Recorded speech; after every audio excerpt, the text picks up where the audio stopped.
할렐루야. 오늘도 새날을 주신 하나님을 찬양합니다.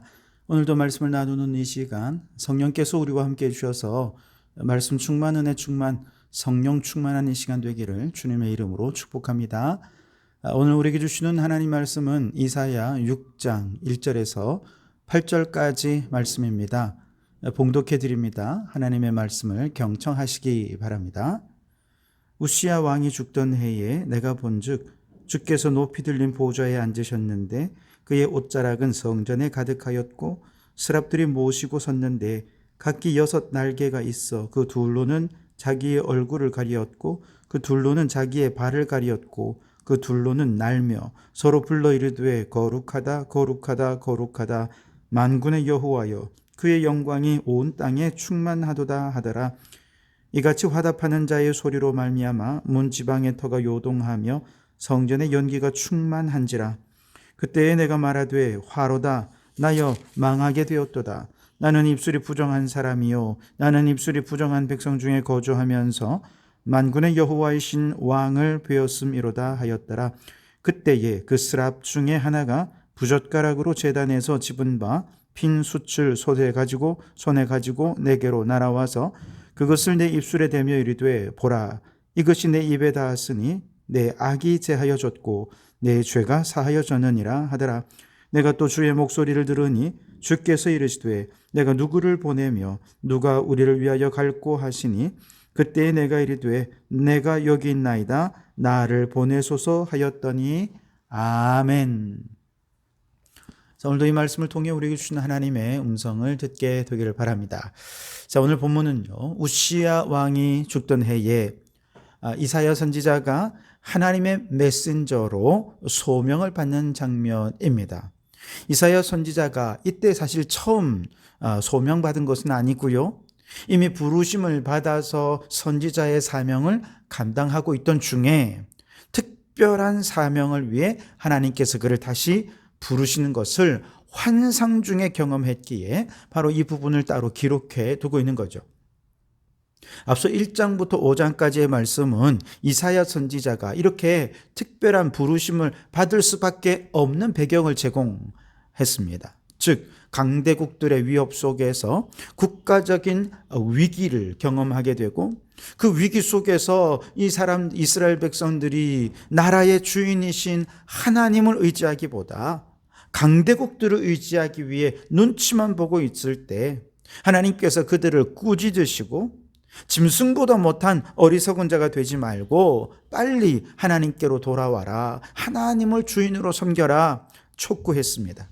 만약 끝까지 하나님을 찾지 않고 하나님을 주인으로 섬기지 않는다면 결국 유다에는 하나님의 심판이 임하게 될 것이고 그리고 남은 소수의 사람들만이 하나님의 택한 백성으로서의 정체성을 이어가게 될 것이다. 그렇게 경고를 하셨습니다.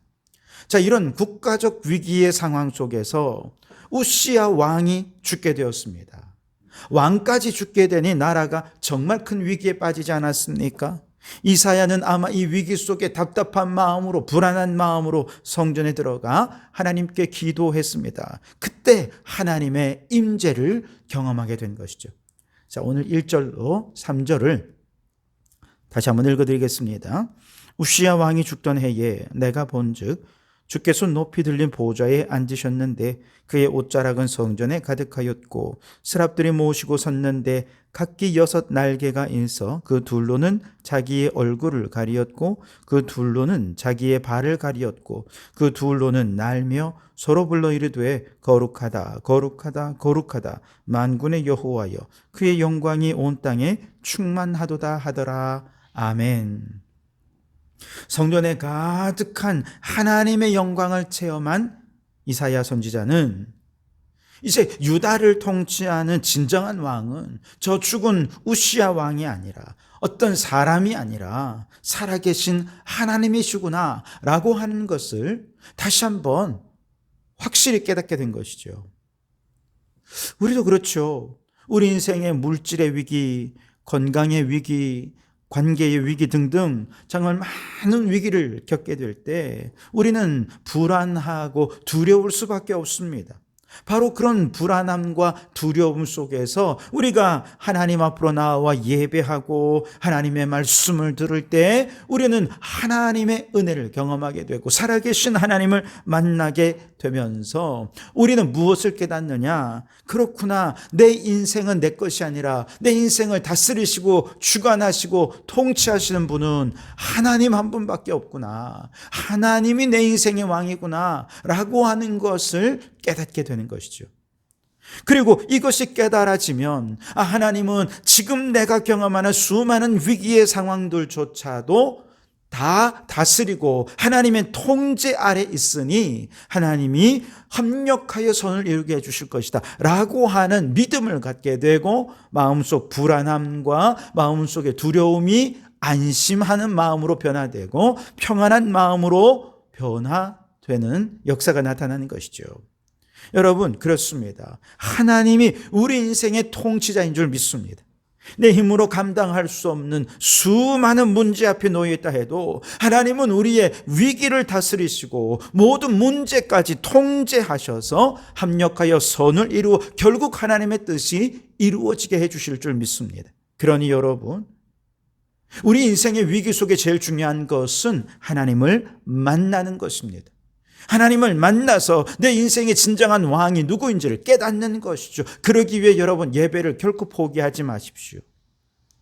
주님께 나와 예배할 때 하나님은 반드시 우리를 만나주십니다. 하나님과의 만남은 이렇게 인생의 방향을 완전히 바꾸어 놓을 것입니다. 절망에서 희망으로, 패배에서 승리로, 불안함에서 평안함으로 인생을 역전시키는 승리의 능력, 바로 하나님과의 만남 속에 있는 줄 믿습니다. 그 하나님이 나의 왕이심을 깨닫는 그곳에 있는 것이죠. 무엇보다 인생의 위기 속에서 하나님을 만나고 그분이 내 인생의 통치자요 다스리는 왕임을 깨닫는다면 우리는 하나님께서 우리에게 명령하시는 사명을 발견하게 될 것입니다. 우리가 잘 아는 요나를 보세요. 사명을 피해 도망갔죠. 물고기 뱃속에서 그는 기도하며 살아계신 하나님을 만났어요. 그러자 결국 사명의 자리로 돌아가게 되었던 것이죠. 하나님을 만나니까 위기 속에서 만난 하나님은 그를 다시 사명의 자리로 이끌었습니다. 예수님을 3번이나 모른다고 부인했던, 그래서 이후에 갈릴리 바닷가에 다시 돌아가서 어부의 옛 생활로 돌아가 버렸던 베드로, 부활하신 예수님을 만났습니다. 예수님께서 네가 나를 사랑하느냐, 내 양을 먹이라, 내 양을 치라 말씀하시는 그 주님의 음성을 듣고 그는 초대교회 귀한 복음의 일꾼 사명자로 쓰임받게 되었던 것이죠. 사마리아 수가성의 한 여인은 남편을 5이나 두었지만 진정한 사랑을 깨닫지 못한 채 늘 공허하고 허무하고 늘 영적 갈급함에 위기 속에 있었습니다. 그러던 그녀가 수가성의 한 우물가에서 진정한 생수 되신 예수님을 만나게 되면서 영적 목마름을 해결하게 되었고, 그 이후에 그녀는 물동이를 버려두고 예수님을 전하는 전도자로 인생이 180도 바뀌어지게 된 것이죠. 그렇습니다. 여러분, 우리의 인생이 실패와 절망과 공허와 무기력함의 어떤 위기 속에 있다 하더라도, 심지어 우리가 하나님을 대적해서 사명의 자리를 벗어나 도망가려는 그 모든 위기의 순간 속에 우리가 살아계신 주님을 만나기만 하면 우리는 바로 그곳에서 우리 인생이 터닝 포인트가 될 것입니다. 우리가 성전 안에서든지 생업의 현장에서든지 혹은 우물가에서든지 아니면 심지어 물고기 뱃속에서든지 어디서든 주님의 임재를 체험하기만 하면 위기 속에 있는 우리의 마음속 불안함, 좌절, 공허, 절망은 다 사라지고 위기는 기회가 되어서 이전과는 전혀 다른 사명자로 180도 달라진 인생이 될 줄 믿습니다. 그러니 여러분, 주님을 만나십시오. 주님을 만나십시오. 그분이 내 인생의 왕이심을 깨닫고 그분의 명령에 복종하여 사명자로 새로워지는 여러분 되시기를 주님의 이름으로 축원합니다. 그런데 죄인된 우리가 이 죄악된 모습 이대로 그대로 하나님께 사명자로 쓰임받을 수 없습니다.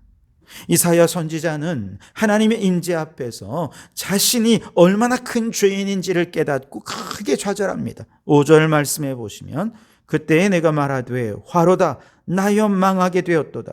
나는 입술이 부정한 사람이요 나는 입술이 부정한 백성 중에 거주하면서 만군의 여호와이신 왕을 배웠음이로다 하였더라. 아멘. 죄로 가득한 인간은 거룩하신 하나님 앞에 결코 나아갈 수 없습니다. 하나님은 완전하시고 거룩하신 분이고 죄와는 전혀 상관이 없으신 분이기 때문이지요. 구약 시대에는 죄 지은 자가 성전에 들어가 하나님을 향해 나아가면 그는 죽임을 당하게 되었습니다. 죄인인 우리가 하나님께 나아가면 그는 자기 죄로 인해 죽을 수밖에 없는 거죠.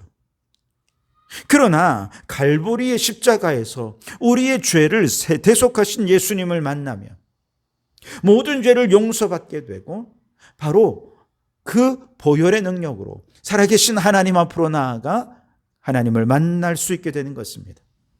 그래서 우리가 예수님을 만나면 교만하던 모습이 깨어지고 주님 나는 죄인입니다. 죽을 수밖에 없는 죄인입니다. 우리에게는 이미 사형 선고가 내려져 있고 우리가 가야 할 곳은 지옥밖에 없습니다. 고백하고 내 힘으로 어찌할 수 없는 죄의 문제 앞에 절망하며 탄식하지 않을 수가 없는 것이죠.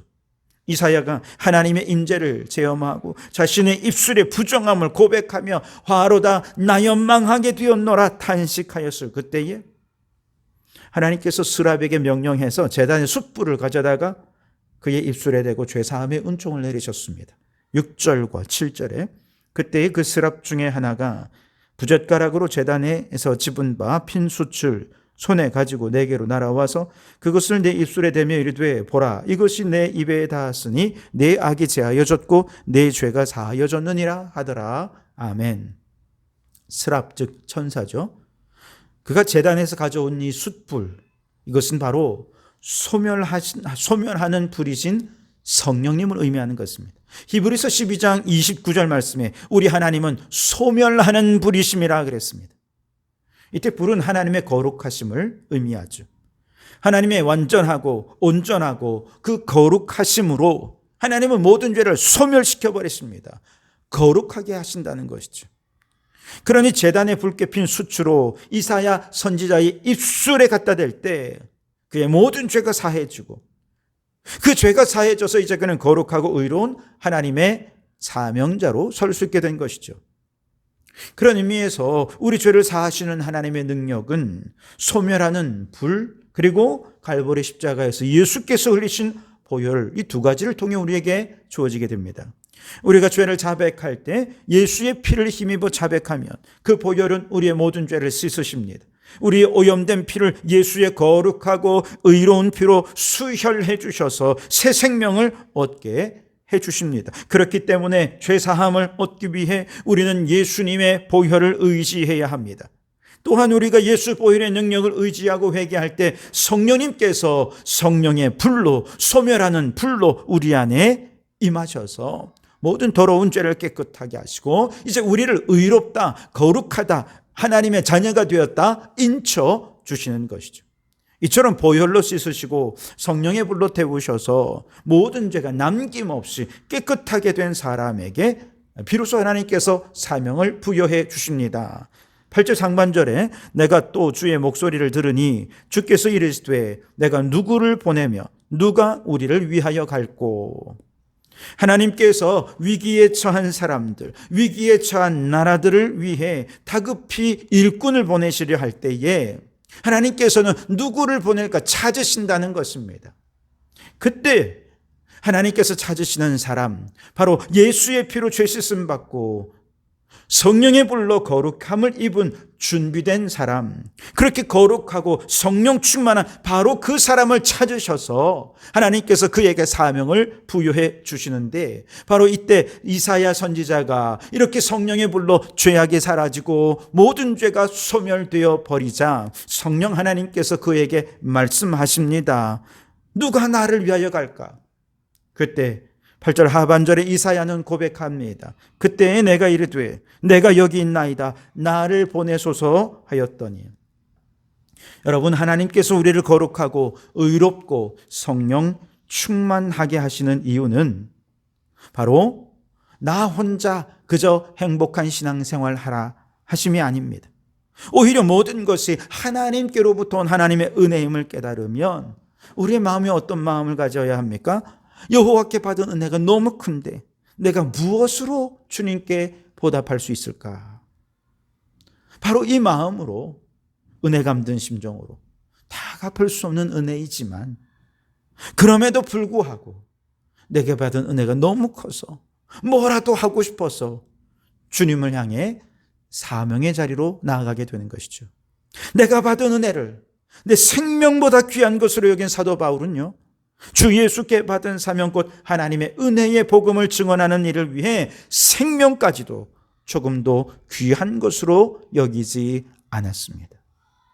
그러므로 여러분, 인생의 위기 속에서 먼저 하나님을 만나십시오. 하나님 만나는 예배의 자리, 주님의 임재가 있는 그 자리로 나아가시기 바랍니다. 그곳에서 죄사함의 은총을 경험하고 그 은혜에 감사하면서 은혜 갚는 심정으로 하나님께서 우리에게 누가 나를 보낼까 사명 주시며 사명자를 쳐주실 때 내가 여기 있습니다, 나를 보내십시오.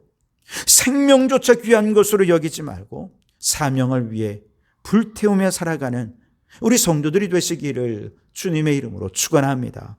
기도하겠습니다. 살아계신 하나님, 인생의 위기를 만날 때 엎드려 기도하고 살아계신 주님을 만나게 해 주시옵소서. 내 모든 죄를 사함받고 죄사항의 은총을 깨닫게 하옵소서. 다 갚을 수 없는 은혜를 조금이나마 갚는 심정으로 주님께서 맡겨주신 사명을 위해 충성하는 저희들 되게 해 주시옵소서. 예수님 이름으로 기도하옵나이다. 아멘.